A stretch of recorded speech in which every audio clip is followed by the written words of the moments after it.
In the past, I would argue that my biggest mistakes were not actually loss of capital, but the opportunity cost of my sale decisions.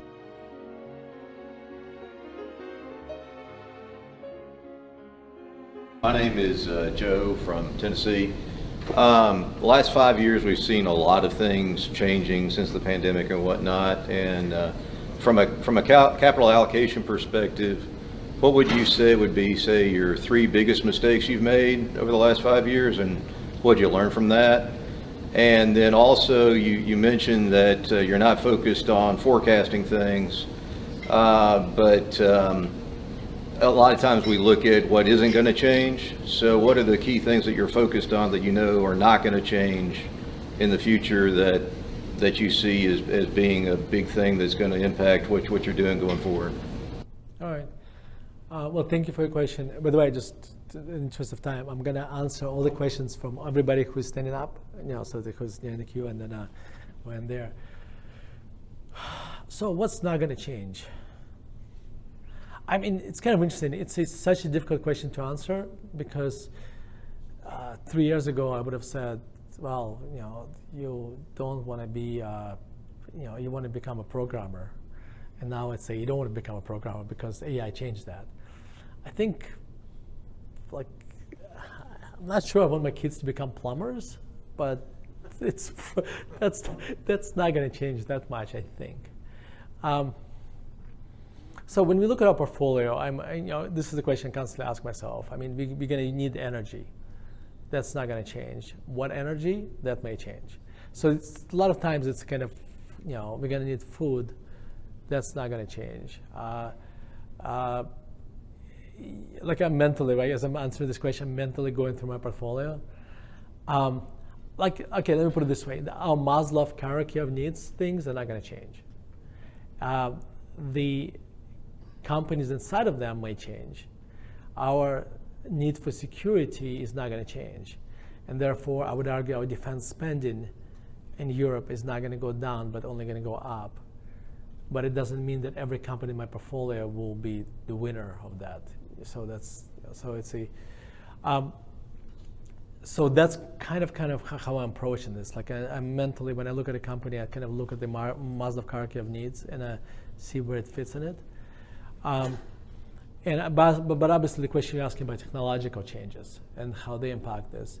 And it's almost like you have to analyze every company with a lot of humility, knowing that just because it's done so well over the last 100 years or whatever, the future is not promised to anything anymore. So it's just the rate of change increasing so much. So I'm not doing a great job answering your question because, in all honesty, I'm not sure I have such a great answer. So this is me trying to come up with an answer as I speak.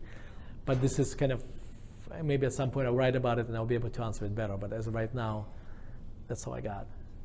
Sorry. And what was the other question? My biggest mistakes. What do you see as the biggest capital allocation mistakes? Well, I think the previous 3 years I probably made fewer than before, which is a good thing. Which just means I learned. I would argue like the obvious one that my cable stocks so far have been capital misallocation. I'm kind of questioning myself whether I'm just at this point am I being just can be right in the long term. I'm being stubborn. I'm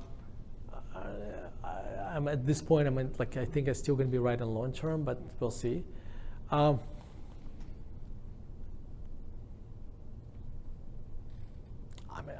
should have bought Bitcoin. I don't know. It's just but actually, I don't look at it as a mistake, obviously.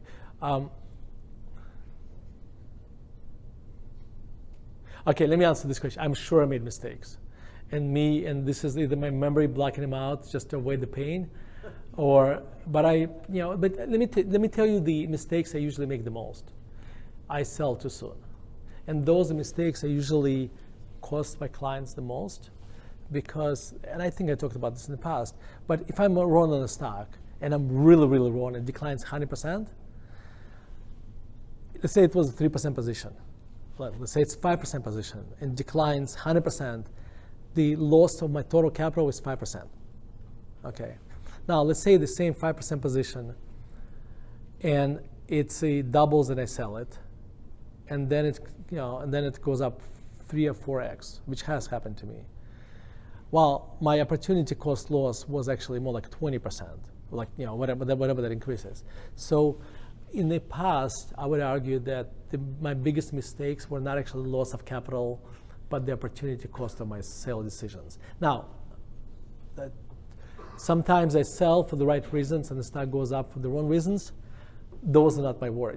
That's not what I'm talking about. I'm talking about this company where I just got impatient and I sold it too soon, and the fundamentals continued to play out as I expected, but I just got emotionally drained. Those are those probably my biggest mistakes in general. It's just so it happened to be the last 3 years. Fortunately, I'm not apologizing for this. I don't have a lot of those like big capital allocation decisions. So. Hey, thank you for watching this video. If you want to learn more about life, classical music, philosophy, and investing, make sure to subscribe to my articles and visit investor.fm. Thank you.